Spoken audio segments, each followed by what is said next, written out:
कुसुम अपनी बहू सुरभि और बेटे ऋतिक के साथ रहती थी। कुसुम के पति सुरेश काम के सिलसिले में अक्सर शहर से बाहर ही रहते थे। एक दिन वो अपने घर आए और कुसुम के लिए बहुत सारी दवा लेकर आए। भाग्यवान, कहाँ हो तुम? अरे आ गए आप। इस बार बहुत दिनों में आए और मैंने आपको जो घुटनों के दर्द की दवाई लाने के लिए कहा था वो तो लाए हैं ना आप? हाँ हाँ, तुमने जो भी कहा था वो सारी चीजें ले आया हूँ। बस अब एक गिलास पानी तो पिला दो। सुरभि, एक गिलास पानी तो लाना। सुरभि जल्दी से पानी लेकर आती है। सुरेश सुरभि के सर पर हाथ रखता है और उसका हालचाल पूछता है। बहू, ये तुम्हारी सास के लिए मैं कुछ दवाई लाया था, तुम देख लो ये दवा। तुम्हारी सास तो है बुलक्कड़, किसी और दवाई की जगह कोई और दवाई खा लेगी तो लेने के देने पड़ जाएंगे। सुरेश एक एक करके सुरभि को दवाई बताने लगा।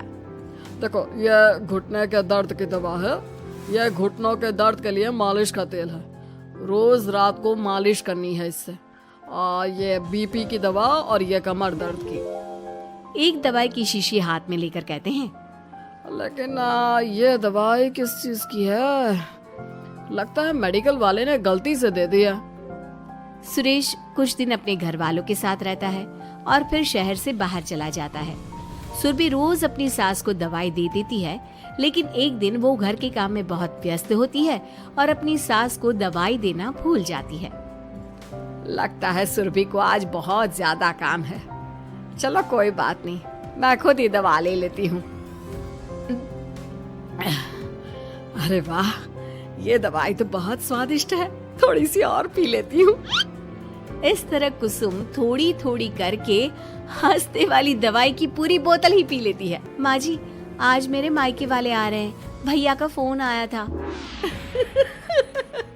क्या कहा, मायके वाले? अरे तो तू यहाँ क्यों खड़ी है? खाने में कुछ अच्छा सा बना ले। माँ जी, आप इतना हंस क्यों रही हो? आप मेरे मायके वालों का मजाक तो नहीं बना रही हो ना?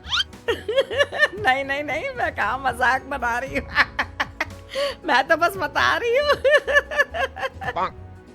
माँ जी, आप झूठ भी बोलती हैं, आप अभी तो हंस रही थी। कुसुम हंसती ही रहती है। सुरभि वहां से चली जाती है और खाने की। आंटी जी, आप इतना हंस क्यों रही हो? मैं कहाँ हंस रही हूँ बेटा।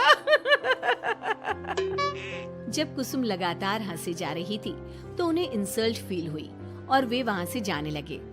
अच्छा बहन जी, हम चलते हैं। आपकी मेहमान नवाजी का बहुत बहुत शुक्रिया।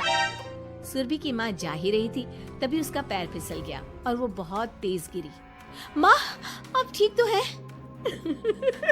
अरे बहन जी, आप ठीक तो है? आपको चोट तो नहीं लगी ना? आप मुझसे पूछ रही हैं या मेरा मजाक उड़ा रही हैं? बहन जी, पहले तो आप इतनी बदतमीज नहीं थी, लेकिन अब क्या हो गया है आपको? माँ, आप ठीक तो है ना? अंदर चलिए, मेरे कमरे में आराम कर लीजिए। नहीं सुरभि, हम जा रहे हैं। हमें अपना मजाक और उड़वाने का शौक नहीं है। और सुरभि, तुम अपनी सास का इलाज कराओ। इस तरह सुरभि के मायके वाले चले गए तो सुरभि का गुस्सा चौथे आसमान पर था। उसने अपनी सास से कहा, माँ जी, आपने मेरे भाई और मेरी माँ के साथ ऐसा क्यों किया? अगर आपको उनका यहाँ आना अच्छा नहीं लगा तो आप मुझसे बोल देती। इस तरह उनकी इंसल्ट करने की क्या जरूरत थी? नहीं बहू, मैंने कुछ नहीं किया। अरे भला मुझे क्या पड़ी है जो तेरे घर वालों का मजाक उड़ाऊंगी? देखिए देखिए माँ जी, आप अब भी हंस रही हैं। आपसे तो बात करना ही बेकार है। सुरभि वहां से चली जाती है। अगली सुबह सुरभि को बहुत तेज बुखार हो जाता है और कुसुम उसे आवाज लगाती हुई उसके कमरे में जाती है। सुरभि, सुरभि, क्या हुआ? अभी तक सो रही हो तुम? क्या हो गया? माँ जी, मुझे बहुत तेज बुखार आ रहा है। अच्छा, ठीक है, ऋतिक को बुलाती हूँ। माँ जी, मुझे बुखार आ रहा है और आप हंस रही हैं। अरे नहीं बहू, मैं कहाँ हंस रही हूँ? वो तो मेरी हंसी रोक ही नहीं रही है। माँ जी, जब आपकी तबीयत खराब होती है तो मैं आपका कितना ख्याल रखती हूँ और आप मुझ पर हंस रही हो। चले जाओ आप यहाँ से। बहू सुन तो सही।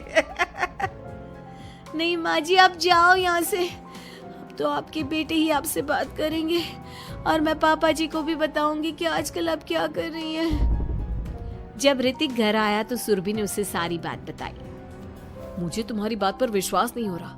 माँ तो तुमसे बहुत प्यार करती है। बेटी, इतने दिन हो गए मेरे राहुल को बीमार हुए, लेकिन उसकी तबीयत में कोई सुधार नहीं आ रहा। अरे छोटी, हुआ क्या है राहुल बेटे को? कुछ बता तो सही। माँ, आप हंस क्यों रही हो? कहाँ हंस रही हो बेटा? मैं तो अपनी बहन के बेटे के लिए परेशान हूँ। माँ, ये क्या तरीका है? रहने दे बेटा, ये तो मैंने सुना था कि मुसीबत में साया भी साथ छोड़कर चला जाता है। आज मैंने देख भी लिया। अरे नहीं बहन, मैंने ऋतिक और राहुल में ना कभी कोई फर्क नहीं किया।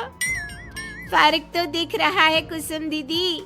अगर आपकी बेटे की तबीयत खराब होती तो आप ऐसे हंसती क्या? ऋतिक बेटा, ले जा अपनी माँ को यहाँ से। ऋतिक बहुत गुस्से में अपनी माँ से बात करने लगा, लेकिन कुसुम तो सिर्फ हंसे ही जा रही थी।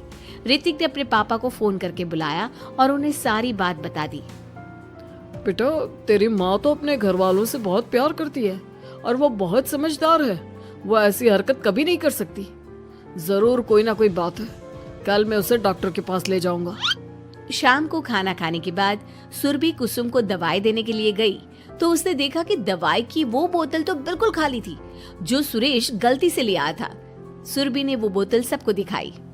अरे, ये दवाई तो गलती से आ गई थी और मुझे तो पता भी नहीं कि ये किस मर्ज की दवाई है। कुसुम, क्या तुमने ये दवाई पी थी? हाँ जी, एक दिन जब वो काम में लगी थी ना तो मैंने ये दवाई पी कर देखी थी। मुझे दवाई बहुत स्वादिष्ट लगी तो मैंने सारी पी ली। माँ, आपको दवाई स्वादिष्ट लगी? अरे, आप भी बच्चों जैसी बात करती हो। ऐसे कोई भी दवाई नहीं पीनी चाहिए, इससे कोई बड़ा नुकसान भी हो सकता है। मैं अभी डॉक्टर से पूछ कर आता हूँ। ऋतिक डॉक्टर के पास गया और कुछ देर में वापस घर आकर सबको बताया। माँ ने जो ये दवाई खाई है ना, ये हंसने वाली दवाई है और माँ ने एक साथ बहुत मात्रा में दवाई खाई है तो इसका असर थोड़े समय तक तो रहेगा। उसके बाद माँ बिल्कुल ठीक हो जाएगी। अच्छा हुआ जो तू डॉक्टर से पूछ कर आया, नहीं तो हंसते हंसते मेरा पेट ही दुख गया है। तुम जब तक पूरी तरह ठीक नहीं हो जाती घर पर ही रहना और घर पर कोई मेहमान आए तो उससे बात मत करना। आप ठीक कह रहे हो, मैं ऐसा ही करूंगी। अब मैं बिल्कुल हंसूंगी। कुसुम की बात सुनकर सभी